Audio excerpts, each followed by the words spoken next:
мы просим всех клиентов соблюдать все нормы и стараться беречь друг друга. Как, где и в каких условиях работают торговые точки региона? Соблюдение мер безопасности проверили компетентные органы. Да, саду, карьер ейта, я помощи. Цигяцихи, на хубом барьер даялы. Но туда где Мехко Сага продолжился и после Рамадана. Расскажем, где прошла новая акция. Мера этой социальной поддержки, она востребована. У нас есть полное понимание того, что если человек будет иметь деньги на счету, больше шансов у этого человека оставаться дома и не выходить на улицу в поисках заработка. Жители Ингушетии уже начали получать единовременные выплаты на детей от 3 до 16 лет.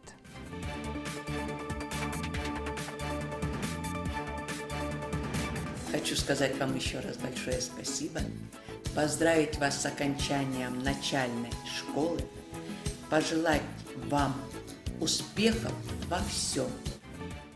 Расскажем, как отметили выпускной воспитанники учебного центра «Открытый мир» и ученики 17-й школы селения Средние Чулуки.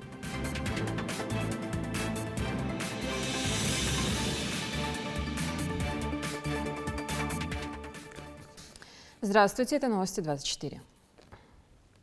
9035 случаев заболевания COVID-19 выявлено в стране за сутки. Общее число больных в России – 423 741 человек. Скончались 5037, выздоровели 186 985.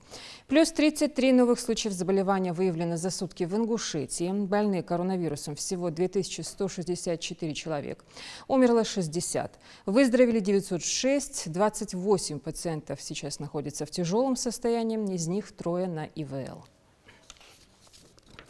«Единая Россия» продолжает сбор взносов и благотворительных пожертвований. Ингушское региональное отделение приобрело за счет этих средств 600 противочумных костюмов, которые были переданы в Кантышевскую больницу. Медицинское учреждение, напомню, было переоборудовано для лечения больных коронавирусом, и уже с 15 мая здесь начат прием пациентов. Члены партии «Единая Россия» собрали 400 с лишним миллионов рублей в виде членских взносов и пожертвований по всей стране. И определили те регионы, которым необходима помощь индивидуальными средствами защиты. В том числе и нашему региону оказана помощь. 600 противочумных костюмов мы сегодня передаем медучреждению в сельском поселении Кантышево. И напоминаю, что мы уже оказывали нашим медикам помощь, и в дальнейшем по мере необходимости будем эту помощь оказывать. В медицинском учреждении непосредственно с инфицированными коронавирусом больными работает 70 человек. Медперсонал дежурит посменно. Сегодня такая помощь нам была необходима. Хотелось бы выразить слова благодарности от лица всех медицинских работников. Как правильно обрабатывать многоквартирные дома в период пандемии? Роспотребнадзор опубликовал на своем сайте рекомендации по проведению дезинфекционных мероприятий в целях профилактики и борьбы с коронавирусом. В частности, в многоквартирных домах рекомендуется дезинфицировать подъезды, холлы, коридоры, лифты, лестничные площадки. А на открытых пространствах, к примеру, во дворе, необходимо проводить тщательную обработку тротуаров, поручней, а также детских площадок. Не стоит при этом забывать и об остановках общественного транспорта, подземных и надземных переходах, парковках и других мест. Надзорное ведомство проверяет, как соблюдают меры безопасности в магазинах. Инспекторы вновь прошлись по торговым точкам. Напомню, Ингушетия будет выходить из режима ограничений в несколько этапов. И только от нашей ответственности зависит благополучный исход всей этой ситуации. Репортаж Харна Аздоева. Соблюдение всех санитарно-эпидемиологических норм позволит нам не только сохранить здоровье большинства жителей республики, но и чьи-то жизни. Стоит с пониманием отнестись, ведь это не чья-то прихоть, а вынужденные условия, которые нам диктуют реалии сегодняшнего дня. Соблюдение санитарных норм на сегодняшний день – самая действенная мера защиты от вируса. Роспотребнадзора провели сотрудники администрации города Назрань. При входе в один из магазинов продовольственной сети проверяющих работники встречали в масках. Для безопасности клиентов все поверхности обрабатываются. Есть антисептики. У кассы специальная разметка. Мадина Цицкиева, исполняющая обязанности администратора, следит за тем, чтобы принятые меры соблюдались неукоснительно. Они необходимы в данной ситуации, творящейся у нас в республике, они очень необходимы, и мы просим всех клиентов соблюдать все нормы и стараться беречь друг друга. Клиенты поддерживают, клиенты стараются и иногда даже стараются нам помогать и просят, чтобы, когда у нас большое скопление людей, чтобы мы контролировали, чтобы соблюдали дистанции. Мы благодарны за это нашим клиентам. Сотрудники администрации и Роспотребнадзора ежедневно мониторят объекты, которым разрешено работать в условиях распространения коронавируса. Проверяют, как соблюдается эпидемиологический режим. В их перечень входят на сегодняшний день продуктовые магазины и точки продаж товаров первой необходимости. Также разрешена торговля крупным реализатором строительных материалов. Владельцы, администраторы каких-либо торговых предприятий, торговых точек, организаций, магазинов, они понимают всю ответственность происходящей ситуации. Они вместе с нами проводят мероприятия по профилактической беседе. По профилактической беседе с арендаторами, если у них кто-то взял аренду торговую точку. В основном, магазины, все эти объекты, они с пониманием относятся к данной ситуации. Да, не бывает не без нарушений. Этим нарушением мы выявляем. Строгий режим самоизоляции и мониторинг компетентными органами соблюдения санитарных норм немного стабилизировала ситуацию. Первый день после продления режима самоизоляции главой Республики Ингушетия в ходе масштабной проверки самого большого торгового центра Назрани фабрика ни одного нарушения не было обнаружено. Вот сейчас проверки у нас сегодня полностью масштабные были. Нарушений мы не обнаружили. Кроме продуктовых магазинов, которые разрешены, а которые нет, то люди уже понимают, что их грозит административного характера протоколы, поэтому, я думаю, они уже намного стали и спокойнее, и лучше. Что касается посещаемости рынка, то она остается активной. И это несмотря на то, что все павильоны с одеждой и парфюмерией официально закрыты. Также не должны работать салоны красоты и парикмахерские, кинотеатры и различные кафе. Ведь именно эти объекты способствуют распространению коронавируса. Разрешение получили лишь магазин «Детский мир» с товарами питания и аптеки. В условиях критической ситуации администрация рынка, соблюдая все предписания, не забывает о своих арендаторах, оказавшихся заложниками сложившейся ситуации. Было поручение главы нашего. Во-вторых, собственник данного заведения сказал, учитывая все положение людей, арендную плату не брать на время карантина. И плюс непосредственно при поддержке администрации города мы всем объяснили, людям донесли о том, что арендная плата не взимается в период карантина.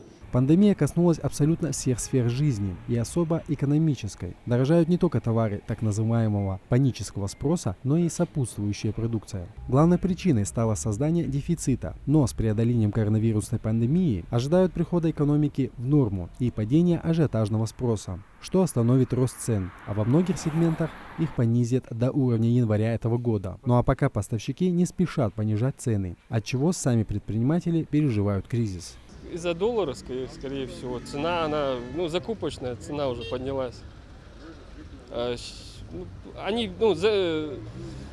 Поставщики подняли, и автоматически мы тоже понимаем. Мы работаем напрямую с поставщиками, с заводами, с производителями, и сейчас они говорят, уже будет идти на снижение. По результатам проверок даны рекомендации. Сотрудники администрации города Назрань призвали жителей республики быть ответственнее и не нарушать режим самоизоляции. Харон Аздоев, Джамалел Тамасханов, Новости 24. Общероссийское голосование по поправкам в Конституцию пройдет 1 июля. Об этом заявил Владимир Путин во время совещания с участниками рабочей группы по поправкам в основной закон страны.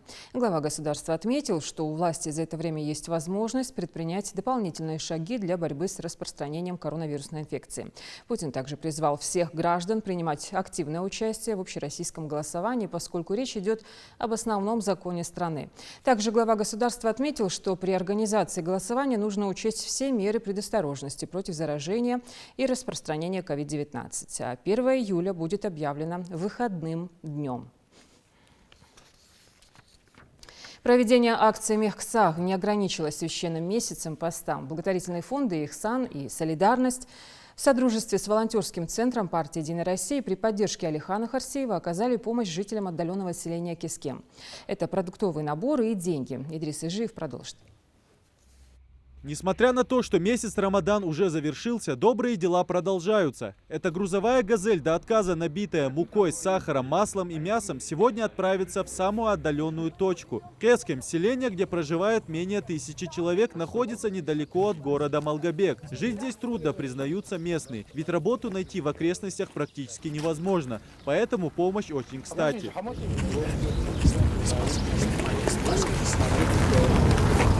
Белла Катиева живет здесь всю жизнь. Прокормить семью из 7 человек очень сложно. Сегодня Сах Белла получает одна из первых. Такое внимание очень важно. Всегда приятно знать, что о нас не забывают, признается Белла. На нас очень большое внимание обращают. И да, в саду, карьере, я помощи. Цыгя, цыихи, на хубом барьер даёлы. Но туда где га, тунчу адикхетс. Да, саду лучше. Кому-то привозят сах домой, кто-то приезжает сам, как, например, Хусейн Тачиев. Он отмечает, что подобная помощь сейчас в период самоизоляции особенно ценна. Очень трудно вот это тупиковое место.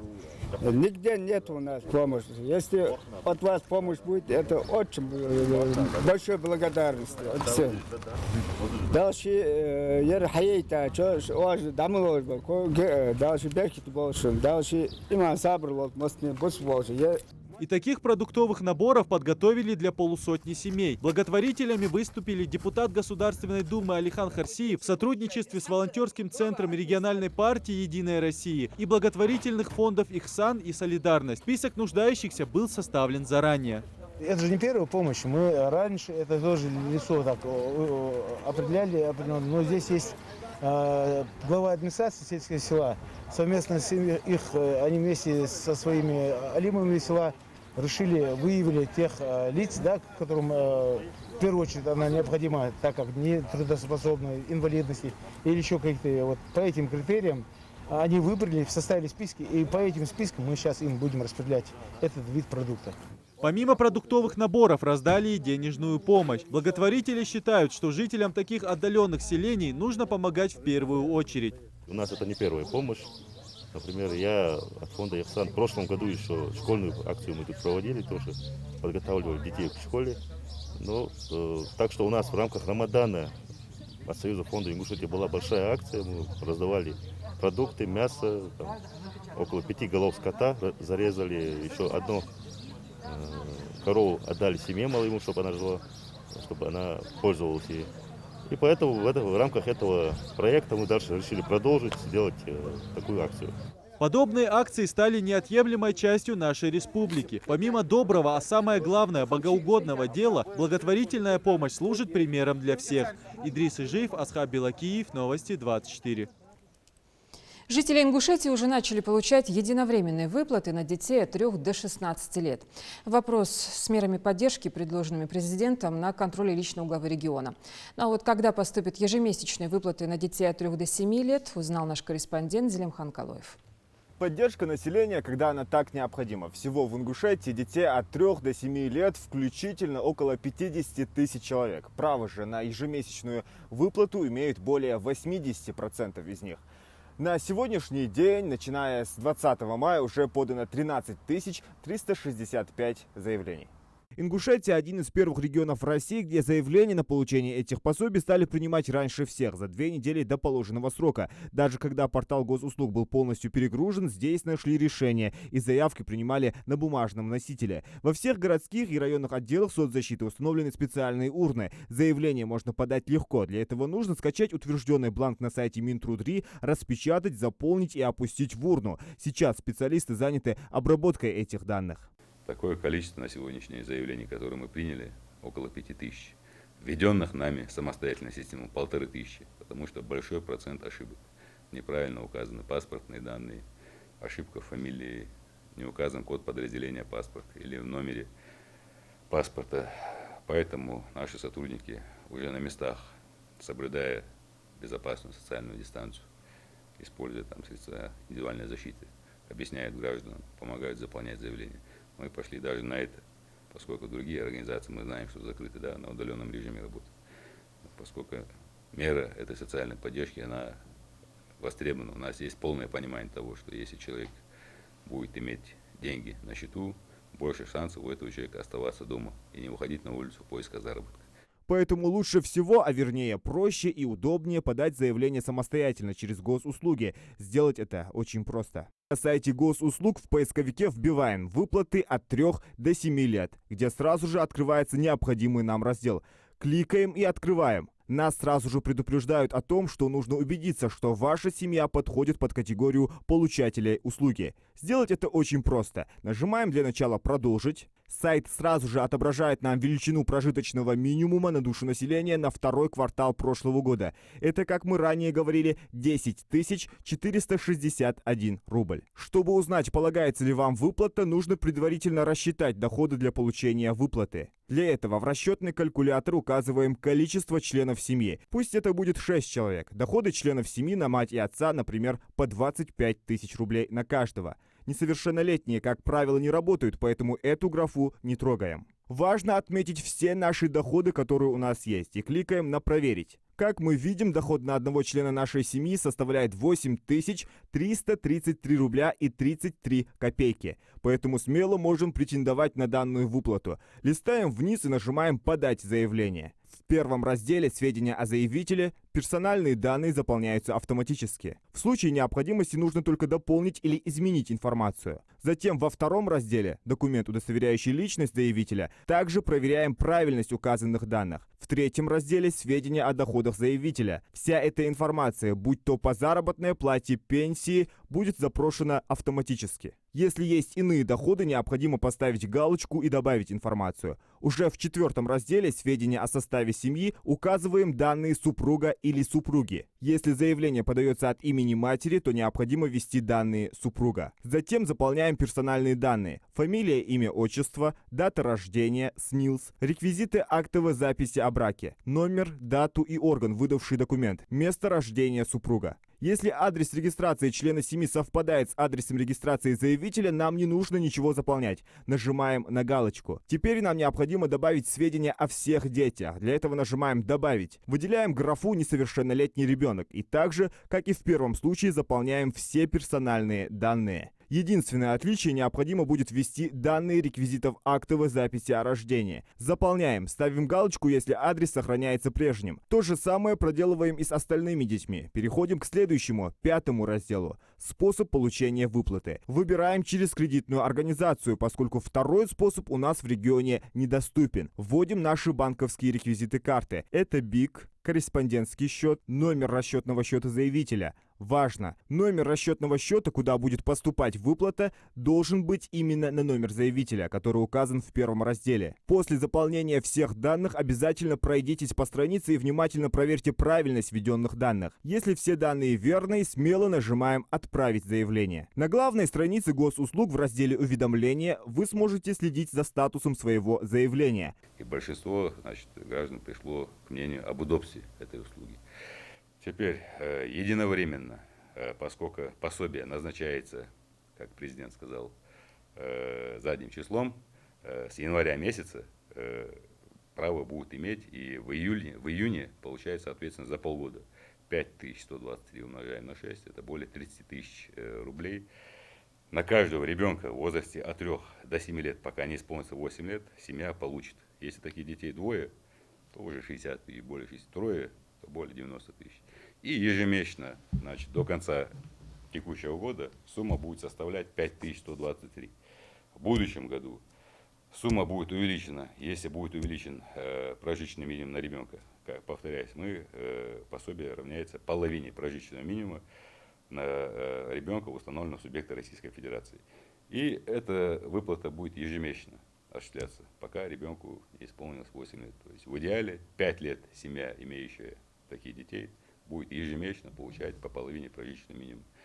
Норма, введенная президентом, очень актуальна, востребована, скажется положительно на социально-экономическом положении семьи. Выплаты начнут поступать уже с 10 июня. А вот что касается единовременной поддержки населения в размере 10 тысяч рублей, они положены на каждого ребенка в возрасте от 3 до 16 лет. И с 1 июня уже начали поступать на счета родителей. Всего в регионе более 120 тысяч таких детей. Пенсионным фондом принято свыше 70 тысяч заявлений. Здесь тоже у нас очень хорошее взаимодействие между правительством и пенсионным фондом.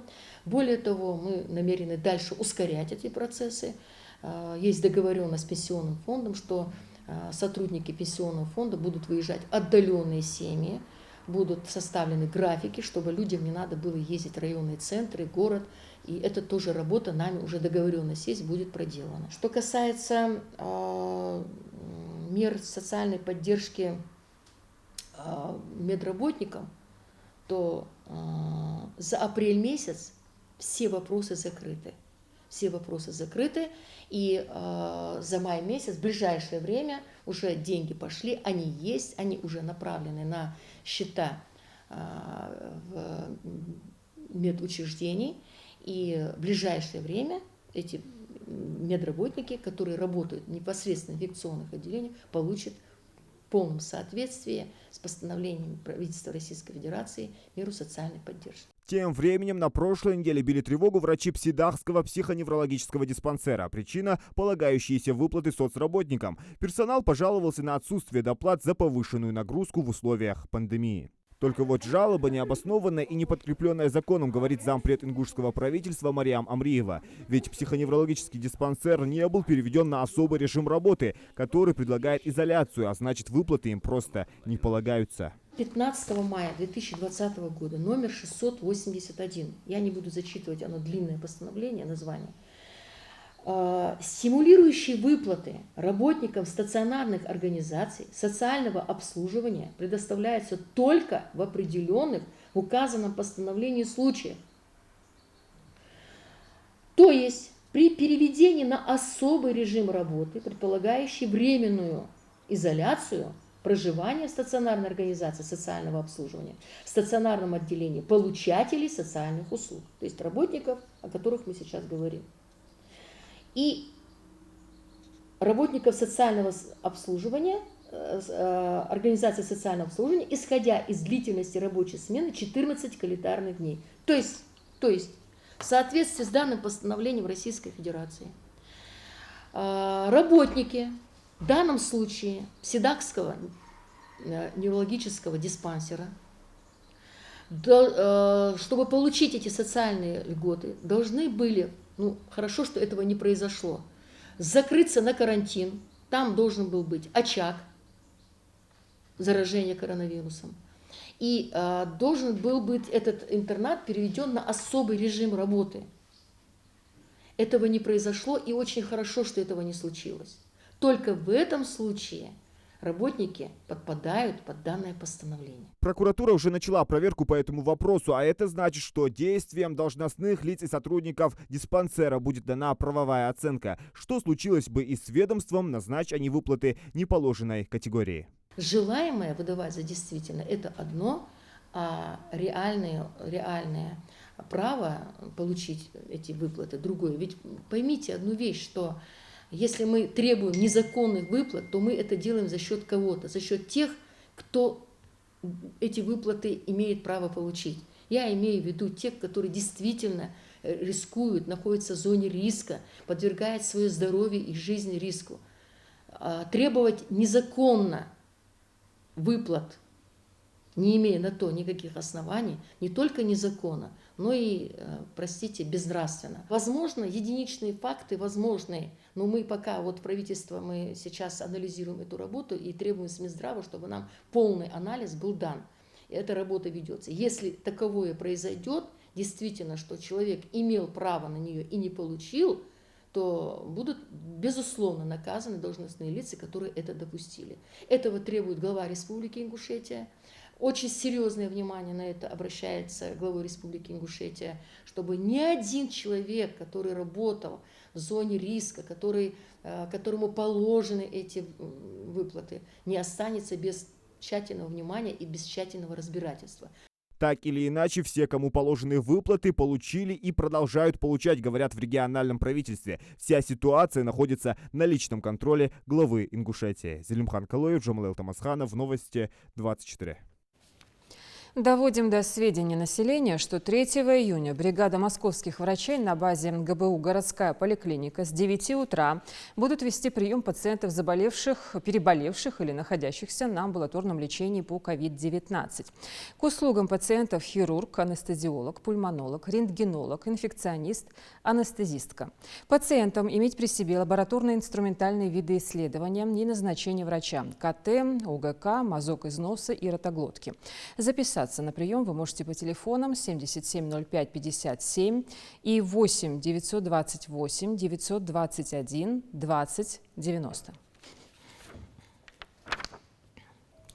В Гамурзиеве реконструируют ветхий водопровод. К реновации приступили из-за частых прорывов. Устранив эту проблему, улицу заасфальтируют. Это уже реализация нацпроекта.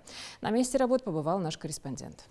Радости жителей улицы Чабиева в Гамурзиеве нет предела. Больше 6 лет они мучились из-за старого водопровода. Прорывы размывали гравий, создавая грязевую кашу. Но, похоже, проблема скоро решится, и вода будет подаваться жителям через новый трубопровод. Выдержать конструкция способна давление до 16 атмосфер. В резкий уже в течение 2 часов нового водопровода. Туда подадут воду по прессовке. Всех в течение 2 дней на подключение сбор всех так выравнивание грунта пойдет и автодоры техник хатаги удалмула.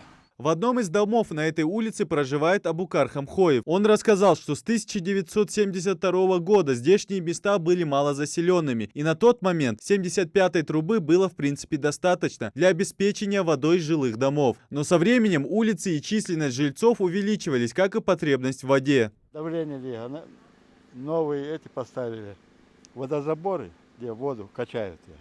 Так, забор воды летом, люди пользуются водой, давление слабое, порывы, а зимой, когда забора воды нету, давление создается большое, 10-12 атмосфер. Для таких труб это очень много, порывы шел. Вот и люди сами своими силами то, как устранял порывы. Из-за ветхости водопровода участились порывы, и работникам ЖКХ приходилось их латать. Но все уже позади. В течение 3 дней бригада рабочих из 9 человек с помощью техники завершат работу по реконструкции. На это ушло в общей сложности 500 тысяч рублей. В течение 2-3 дней водопровод хица, если до того. Ерик протяженности 550 погонов метров. Диаметр трубы 110 и 16 атмосфер. Ежедневно я порывы делал хожи, я бохан дачах бян, озер боложай, шинкадина, асфальт абулбу, тротуар абулбу, монаха. Это станет вторым подарком для жителей улицы. Им больше не придется переживать за качество питьевой воды, а местные ребятишки отныне смогут расчехлить свои ролики, самокаты и велосипеды и покататься по ровному и гладкому асфальту. Всего в Гамурзиево было уже заменено 60% ветхого водопровода. План социально-экономического развития округа заложен замена ветхого водопровода на новое. 20 метров далмула, 2 гош устранить его. За федеральной трассой уже метки, метки основные вопросы в сторону Варшавы. Вопрос в ближайшее время решить. Проблема с водой и ветхим водопроводом будет решена во всех районах Гамурзиева. А жители Чабиева о грязи и слякоти совсем скоро забудут. Начать работу по укладке планируют через неделю. Идрис Ижиев, Адам Гулоев, Магомед Шаухалов, Новости 24. Карантин не повод оставлять тренировки, ведь после окончания режима самоизоляции спортивные турниры и соревнования будут проводиться намного чаще. Подойти к будущим соревнованиям в лучшей физической форме планируют и ингушские файтеры, которые продолжают усиленные тренировки дома. Проходят они отнюдь не в свободном стиле, а под чутким присмотром старшего тренера. Каждый день Гирихан Шибилов по видеосвязи передает своим воспитанникам план занятий, который бойцы должны непременно выполнять. Кто-то тренируется в одиночку, у кого-то получается занятия в паре. Сам Гирихан, помимо контроля, подготавливает и сына кандидата в мастера спорта по самбо Мухаммада. Такой режим неспроста, ведь в конце лета бойцам предстоит выступать на международной арене по разным боевым направлениям. У нас в августе начнутся отборочные соревнования Северо-Кавказского федерального округа. Это отбор на чемпионат России. И наши ребята будут выступать практически во всех дисциплинах. Это самбо, грэпплинг, панкратион и смешанные боевые единоборства. Поэтому ребята поддерживают себя в форме. Хотелось бы, конечно, чтобы побыстрее режим самоизоляции закончился и ребята вернулись в залы, так как тренировки в залах их практически заменить нечем, а работу в парах заменить нечем и спарринги тоже.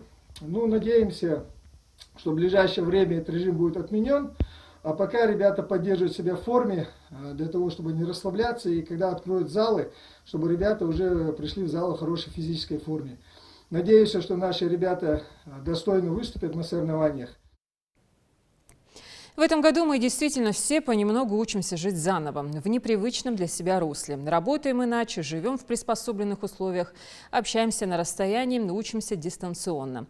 Ну и праздники отмечаем, учитывая особенности 2020-го. Дана Плеева расскажет о том, как в некоторых учебных заведениях провели выпускной. Посмотри, друзья, в глаза, ровен час и день пришел, чтобы ты сумел сказать, это лучшая.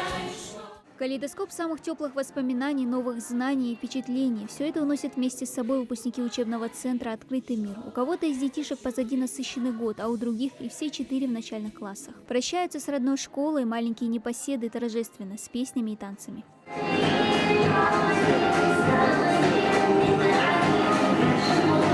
Даже неблагоприятная эпидобстановка не остановит учащихся сказать таким творческим способом спасибо своим педагогам. Труд учителя – непростая ноша и главная награда для них, чтобы каждый ученик нашел свое призвание в жизни. Ну а пока в дистанционном формате учителя желают детям чудесного летнего отдыха. Мне было очень интересно с вами работать. Надеюсь, и вам тоже было интересно. Хочу сказать вам еще раз большое спасибо. Поздравить вас с окончанием начальной школы, пожелать вам успехов во всем и, конечно же, хорошего летнего отдыха. На такой же торжественной ноте поздравили своего первого классного руководителя учащиеся 17-й школы Верхней Очелуки. В рамках онлайн-выпускного для Галины Картоевой 4 Г подготовил небольшой видеоролик с поздравлениями. Спасибо за годы, что с нами вы были. Спасибо за то, что нас вы любили. Спасибо вам за все. Да ваш труд и терпение. Увы, ситуация не позволила школьникам провести выпускные так, как надо. Но это не помешает им выразить свою благодарность за все годы обучения. Многим в письмах, где каждое слово пропитано любовью и уважением к педагогу. Дорогая Галина Петровна, я хочу сказать вам слова благодарности за ваш труд. Именно вы, Галина Петровна, обучили нас письму, чтению и счету. Я искренне благодарна вам за веселые, интересные и познавательные уроки. Я всегда шла с радостью на занятия, ведь знала, что меня ждет что-то новое и необычное. Спасибо вам за все. С уважением, Баракиева Мадина. А кто-то из учащихся спешит лично вручить букет учительнице на дому. Живите долго и счастливо, Галина Петровна. Безмерно благодарности самих родителей той, что сумела найти ключ к сердцу каждого ребенка в классе. Они помогли организовать небольшой выпускной в онлайн-формате. Первый учитель, первый наставник Галина Петровна, открывающая детям увлекательный мир знаний, осталась очень тронута таким вниманием. И пусть ваше будущее будет светлым и радостным. Сегодня я вам вручаю первый документ – диплом об окончании начальной школы. Выпускной для кого-то – это подведение итогов учебного года, а для других – прощание со школой, любимыми педагогами, с детством. Поэтому, несмотря на эпидобстановку, такие проводы состоятся по всей стране, но уже в онлайн-формате. Запланированы они на 27 июня. Дана Плиева, Новости 24. Следите за новостями на канале Ингушетии. До встречи.